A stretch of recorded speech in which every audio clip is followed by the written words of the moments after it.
Hi, so Unit 2 is character spacing challenges.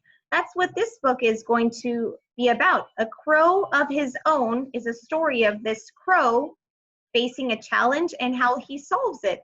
So let me share my screen so we can get started on A Crow of His Own for Unit 2. When Larry was called off to new opportunities, Sunrise Farm suddenly found itself without its prize rooster. The animals overslept and no one knew what to do. Not to worry, soothed Farmer Jay. We have a plan, added Farmer Kevin. So that crow wakes them up and helps them get started on their day. Without him, they're not doing very well. Their plan turned out to be a scrawny little guy, this guy, named Clyde. Well, hello there, neighbors, he stammered. The animals yawned and shuffled their feet. Uh-oh. Not too much pep in his step. He's certainly no Larry. Roberta was nothing if not a motherly goose. After taking a gander at Clyde, she took him under her wing. Welcome, she chirped. I'm Roberta. Hello, he replied shyly. Don't worry about the others. They just miss Larry, she assured him. And then here's a big poster of Larry, the old rooster. Who's Larry? Inquired Clyde. It says the illustrious Larry. What a rooster, what a crow. The animals gasped. How could he not know who Larry is? Only the best rooster ever. Take it straight from my mouth. He was more than that. He was a genius. Look at the chickens. They said, Larry, XOXO. The animals' words left Clyde in a state of speechless distress.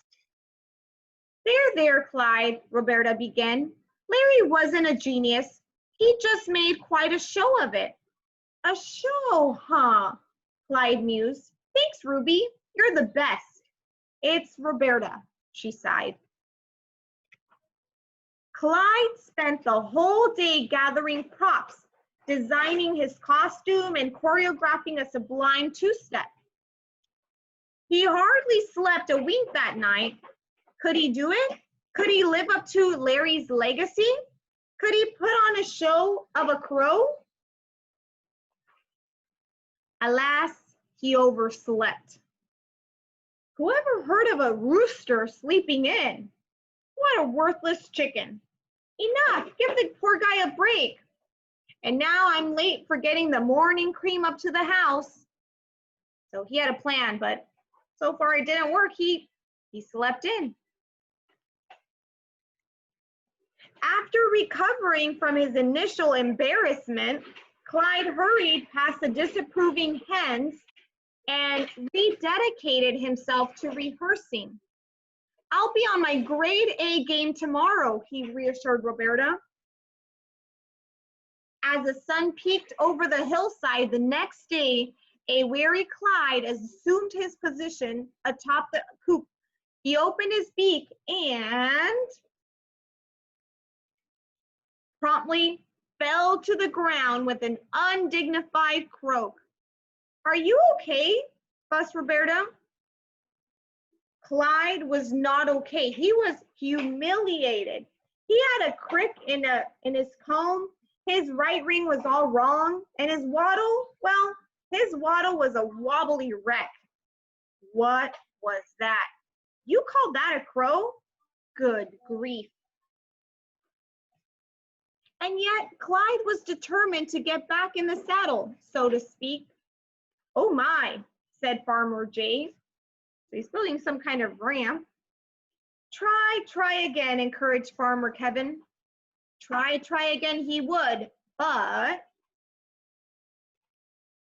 adding a dramatic aerial entrance didn't work out so well the next morning. As the animals trudged away, disgruntled and dismayed, Roberta stayed behind with Clyde. It's taking all my horsepower not to say something foul about that bird. I think my milk is utterly curdled. Let's go count ourselves back to sleep. So he tried to woo, but didn't work. He got stuck. I'll never be a showman like Larry, lamented Clyde. Even though she was a goose, Roberta clucked with pity. Oh, Clyde, she implored, forget about Larry. Just crow your own crow. Crow my own crow. Huh, he snuffled. What about the show? No lights, no costumes? Definitely forget about those, Roberta advised. Even the mustache? Clyde asked. Save it for special occasions, she answered. Would you listen to me practice? I'd be honored. And the next morning, ready. Cock-a-doodle-doo! Is that Clyde? It's not so much like crowing, but crooning, with a little warble at the beginning and a crescendo at the doodle, and oh, that raspy growl in the middle of the do. Enough to give you goosebumps, exclaimed Roberta. And with that, Clyde took a deep breath, gave a shake of his comb, and called out another crow of his own. I knew you could do it, Clyde. The end. So that was a crow of his own.